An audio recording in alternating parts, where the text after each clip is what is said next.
नमस्कार, मैं स्मिता राव इंडियानामा में आप सबका फिर से एक बार स्वागत करती हूँ।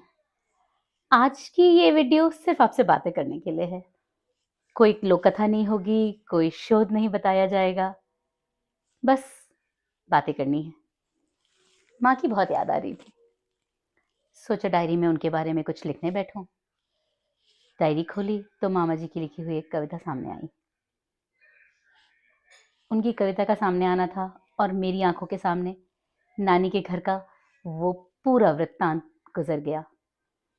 शाम को नानी घर में दिया बाती किया करती थी, दरवाजे पे एक गाय बंधी होती थी।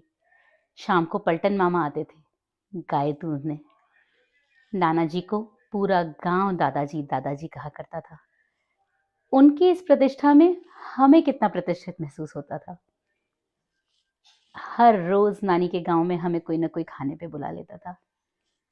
कोई मेज सजी हुई नहीं होती थी, कोई साजो सज्जा नहीं, कोई विशेष पकवान नहीं। वही बथुए का साग जो कल खोटा गया था, आज परोस दिया जाता।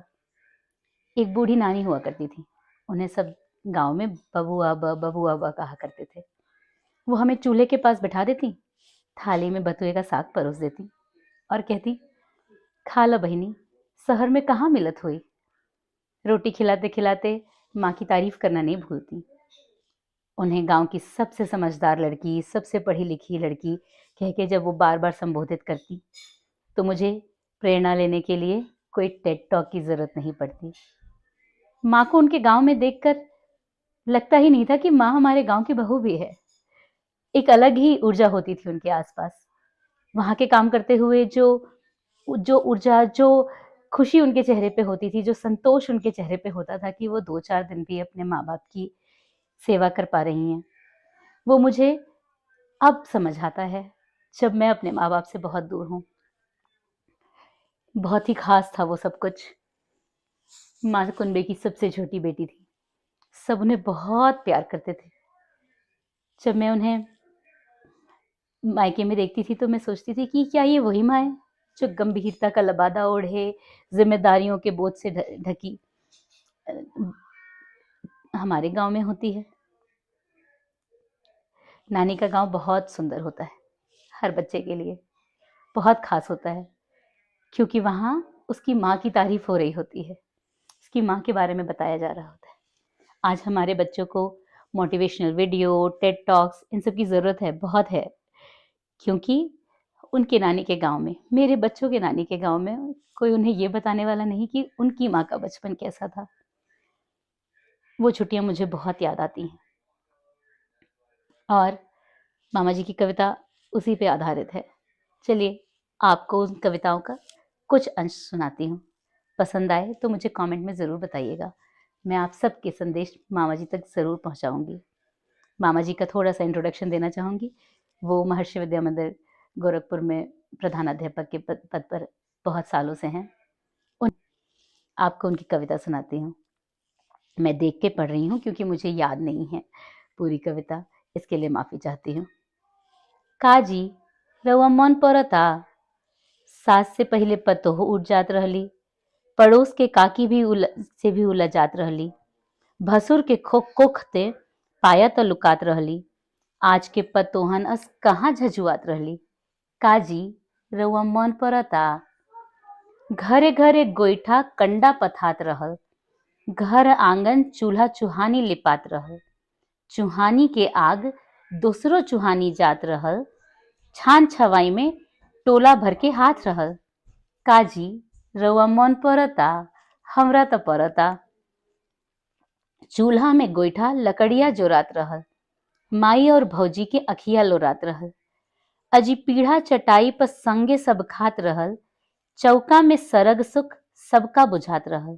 काजी रउआ मन पड़ता, खोबत जाड़ में पूरा बिछावल जात रहल, दुअरा अंगना कौड़ी बोरसी बुझात रहल, एक से एक हाहा हिही में बात गढ़ात रहल, सब कोई जैसे एके घर के बुझात रहल। काजी रउआ मन पड़ता, हमरा त पड़ता।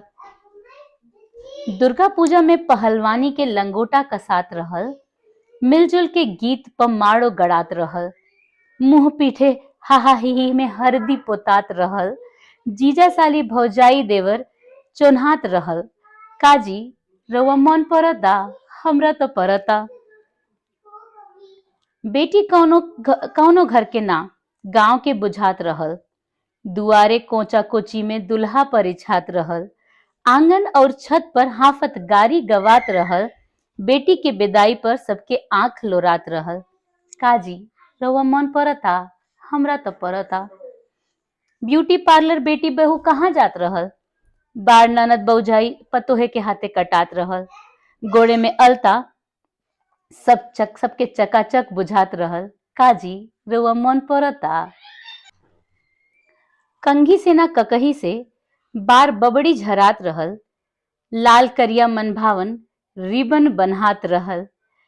सौसे देहे जब धप धप हरदी पोतात रहल। कजरौटा में इया माई के काजर परात रहल। काजी रउआ मन परता, हमरा तो परता। पढ़ेला दुआरे सबके ललटेन धिवरी बरात रहल। पढ़े में जीव चोट तनिके में मुंह बवात रहल। खेले में क्रिकेट कहाँ गुल्ली डंडा जोरात रहल। तब बैठा के आंट अंटी में खोल गोली खेलात रहल। काजी रउआ मन परता, हमरा तो परता। तब के बबुई बबुआ अजी कतनो डटा रहन। माई बाबू मास्टर से उ कतनो कुटात रहन। धीरज के बलिहारी कबहू न बबुआ आघात रहन। बिन कहले बतौले उ कतहू न जात रहन। काजी रउआ मन परता, हमरा तो परता। घरे घरे खेती दुकान दौरी के राग रहे। एही पर ओंगठात बाबा बाबू के खाब रहे। केहू केहू के सपना डॉक्टर इंजीनियर नवाब रहे। घर में ढेका ओखर उअर और मूसर के राज रहे। काजी रउआ मन परता, हमरा तो परता। सबके दुआरे घूम घूम फगुआ गवात रहल। लोर पुआ गुलगुला के घर घर घोरात रहल। अदौरी तिसौरी काना परात रहल। घुनसारी में जाके भूजा भुजात रहल। काजी रउआ मन परता, हमरा तो परता। बैलगाड़ी पे दुल्हन के नैहर सासुर भेजात रहल। कहारन के काहे मचमच डोली मचमचात रहल। निमिया के डाढ़ी मैया छठ सोहर गवात रहल। बियाह बिड़ावले बाभन नाउन जो आत रहल। काजी रउआ मन परता, हमरा तो परता। काका गिनाई छिपाई हम रउआ से, काका चिन्हाई बताई हम रउआ से। खुदे भकुआई हम कह कह के रउआ से, खुदे गुदगुदाई ले कह कह के रउआ से। काजी रउआ मन परता, हमरा तो परता। जय बरम बाबा, जय समरम माई। कितनी सुंदर कविता है ना। मुझे भी वो सब दिन बहुत याद आते हैं।